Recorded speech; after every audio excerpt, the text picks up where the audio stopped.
Monsieur, dames, bonsoir et bienvenue à cette grande édition d'information sur la télévision Labari. Comme prévu par les services de la météo nationale, la saison des pluies de la campagne 2025 s'annonce déjà avec des inondations. C'est le cas à Niamey, plus précisément au quartier Dar es Salaam où nombreuses familles étaient victimes d'inondations. Le point avec Adam Soumana et Sadou Doumi. Nous sommes au quartier Dar es Salaam, en plein cœur du premier arrondissement communal de la capitale, où la première grande pluie enregistrée dans la nuit du lundi au mardi 1er juillet a vu de nombreuses familles passer une nuit blanche pour cause d'inondation. Une situation la première du genre dans cette partie du quartier dont l'un des habitants nous donne les raisons. Certes, il y a un problème d'urbanisation.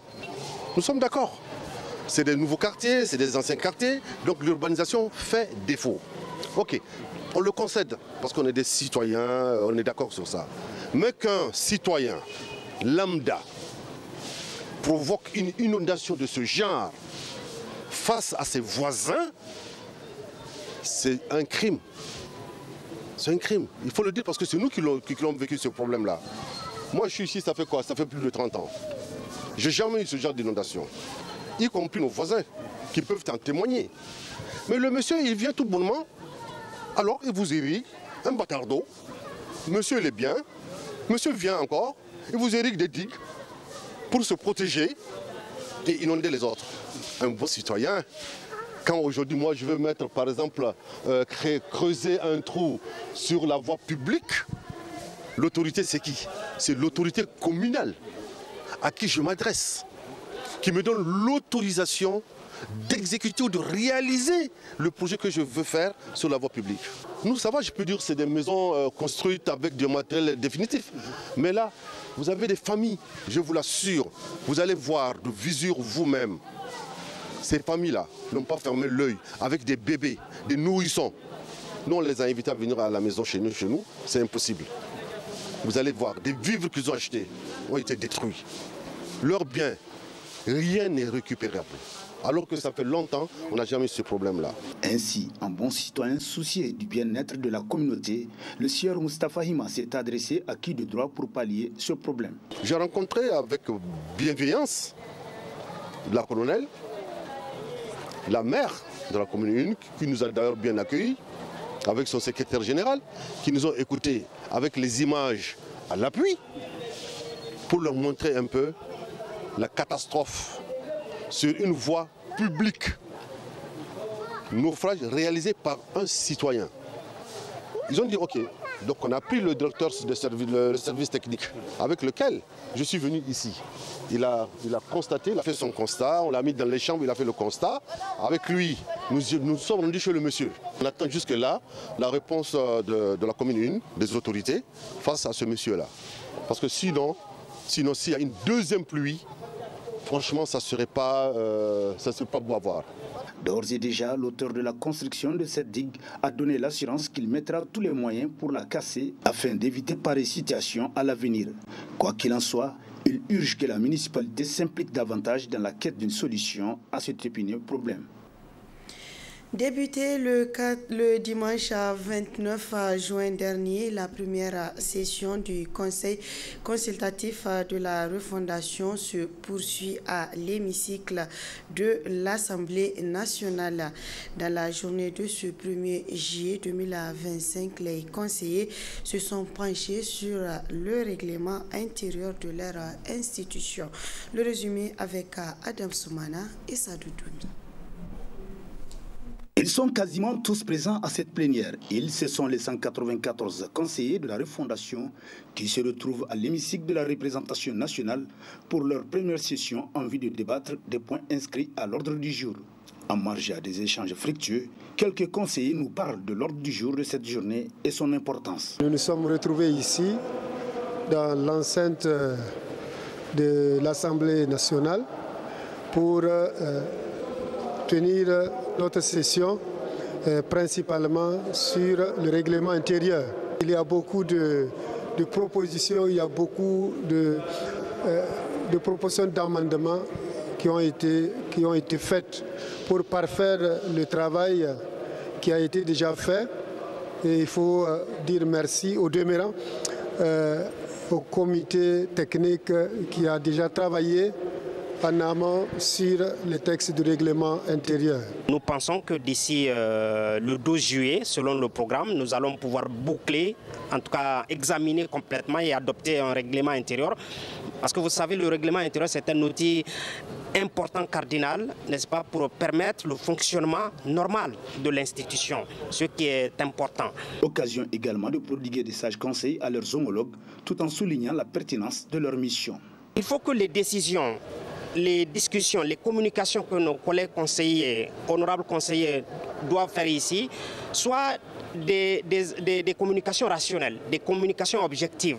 C'est-à-dire que nous devons tenir compte, si vous voulez, de la nation. Nous devons tenir compte de notre pays. Nous devons tenir compte de l'intérêt général.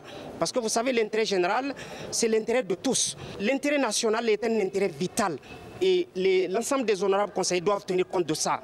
Le critère essentiel de nos décisions doivent être conformes, si vous voulez, à l'intérêt national, à l'intérêt général, à l'intérêt supérieur de la nation. Il faut que chacun d'entre nous ait ça à l'esprit avant d'être à l'hémicycle. Les avis du Conseil, les propositions que le Conseil donne sont supposées être les conseils et les avis du peuple du Niger à l'endroit de ses dirigeants, du CNSP, du président et du gouvernement. C'est important de le savoir, c'est un travail sérieux. À noter que cette session, qui prendra fin le 12 juillet prochain, doit permettre aux conseillers de la refondation de se pencher, entre autres, sur les axes principaux du programme du président de la République, ainsi que d'examiner des textes soumis par le CNSP et le gouvernement, pour ne citer que ces points. La compagnie d'assurance et de réassurance du Niger, Karen, a lancé ce matin 2 applications. Ces applications ont été développées pour permettre aux clients de la Karen d'acquérir leur assurance à partir de leur smartphone ou ordinateur. Le compte rendu avec Nafissatou Yahya. La Karen Assurance, leader de l'assurance au Niger, offre désormais l'opportunité à ses clients de pouvoir souscrire et renouveler leur assurance depuis leur téléphone, mais également accéder à tous ses produits et services. Cette solution digitale est possible grâce aux applications web et mobiles développées par la compagnie d'assurance et de réassurance du Niger. Après un prélancement déjà en 2018, nous revenons en 2025 avec plus de solutions, avec ces solutions web et mobiles pour la souscription en ligne, des 3 produits d'assurance qui sont les plus demandés sur le marché, à savoir l'assurance automobile, les assurances voyage et l'assurance multirisque habitation, avec en plus pour l'assurance automobile une fenêtre pour la déclaration des sinistres en ligne. Cette solution implique naturellement pour nos clients, en termes de valeur ajoutée, un gain de temps considérable. En effet, plus besoin de vous déplacer, à partir de vos domiciles ou de vos bureaux, vous pouvez consulter les tarifs, souscrire et payer vos assurances. Et pour les habitants de Niamey environnant, vous êtes livrés avec vos contrats et attestations d'assurance. Présent à cette cérémonie de lancement, le secrétaire général adjoint du ministère de l'Économie et des Finances a salué cette initiative qui va sans nul doute contribuer au développement du marché nigérien des assurances. Je me réjouis de constater que conformément aux dispositions de l'article 13 du règlement cité plus haut, la Karen a satisfait à ses obligations consistant à établir et communiquer aux autorités de tutelle, notamment le ministère de l'Économie et des Finances, à titre d'information, le dossier relatif à cette activité de distribution et de gestion des contrats d'assurance par voie électronique, en y versant tous les documents et informations d'ordre financier, ainsi qu'une architecture technique. Dès lors, Le ministère de l'Économie et des Finances, en charge du secteur des assurances, a pris acte de la commercialisation en ligne des produits d'assurance par cette initiative de la CAREN. Il vise à faciliter l'accès de la population aux dits produits et améliorer le taux de pénétration du secteur qui reste toujours en deçà, malheureusement, de 1%. C'est dire que cette solution digitale qui permet à la CAREN d'améliorer les offres de services et rester plus proche de sa clientèle contribuera sans nul doute au développement de notre marché, au grand bonheur de nos populations. Le clou de cette cérémonie de lancement a été la présentation du projet de développement de ces applications. Une séance de questions-réponses a marqué la fin de cette cérémonie. Lancement officiel ce mardi 1er juillet 2025 à Zender des 5e Jeux universitaires qui vont se tenir du 1er au 6 juillet 2025. Toutes les 8 universités publiques du Niger et l'Université islamique du Niger sont présentées. Il y a également l'EMIG, l'ISS, l'INGS et l'ESEPT et les grandes écoles. Cette activité a été présidée par le ministre de l'Enseignement supérieur, de la Recherche et de l'Innovation et des innovations technologiques, professeur Mamadou Seydou, que je vous propose de suivre en extrait. Je suis d'autant plus heureux qu'il s'agit d'un événement festif, à savoir la 5e édition des Universiades. La première s'étant tenue en 2012, si j'ai bonne mémoire. Les Universiades, après une dizaine de mois de cours sanctionnés par des examens, au moins les premières sessions, nos étudiants se retrouvent ici aujourd'hui à Zender, belle capitale du Damagaram, pour compétir en sport et en culture. Quoi de plus démonstratif en cette fin du mois de juin pour montrer que nos universités arrivent maintenant à normaliser les années. Les premières sessions en juin, les secondes en septembre, d'une façon générale. Alors, la normalisation des années académiques ainsi que la suppression des chevauchements est un élément central de la feuille de route à nous confier par les plus hautes autorités de notre pays, à la tête desquelles son Excellence le général d'armée Abdourahmane Tiani, président de la République, chef de l'État, sous la haute supervision de son Excellence Ali Mohamed Lamine Zen, Premier ministre, ministre de l'économie et des finances. Je peux vous rassurer qu'aujourd'hui, aucune année académique ne chevauche l'autre. C'est pas décisif dans la progression de la régularisation de ces années. Je voudrais donc profiter de cette occasion pour remercier tous les anciens chercheurs, les enseignants technologues,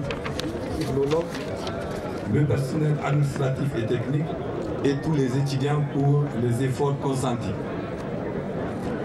Mesdames et messieurs, chers participants, le thème de cette édition s'intitule « Contribution des universiades dans la refondation de la République ».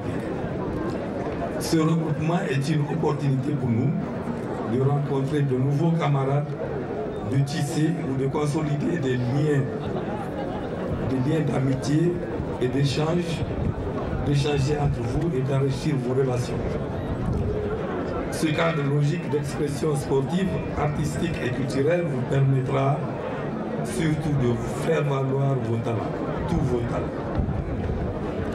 Pour que la compétition soit belle et noble, vous deviez faire preuve de tolérance mutuelle, de fair play et de fraternité.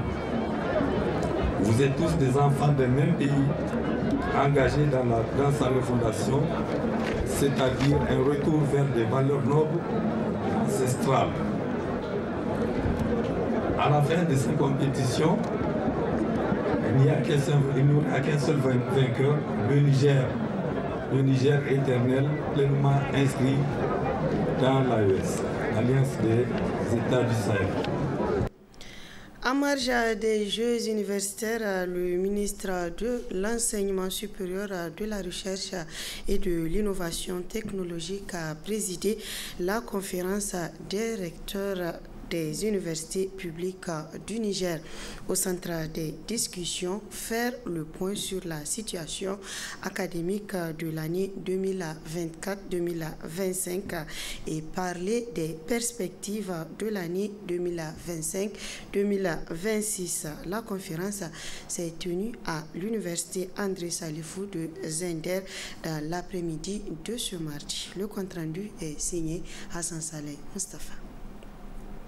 À Zender, où il séjourne depuis le 29 juin 2025, le ministre de l'Enseignement supérieur, de la Recherche et de l'Innovation technologique a présidé le mardi 1er juillet 2025 la session ordinaire de la conférence des recteurs des universités publiques du Niger pour parler de la situation académique 2024-2025 dans ces universités. Le seul truc qui est modulable au niveau des choses, c'est les infrastructures. S'il y a des structures qui ont déjà, où c'est déjà terminé, il faut payer la tranche finale ou la première tranche de démarrage, etc. En fonction de ça, ça peut varier d'une prévision à une autre, d'une libération à une autre. Ainsi que la ligne apurement des arriérés antérieurs, ça regarde essentiellement les coûts. Il n'y a aucune raison qu'une université fasse les arriérés, elle est censée travailler avec le montant qui est libéré. C'est ça. Voilà. Alors, mise en œuvre des textes régissant les cycles de formation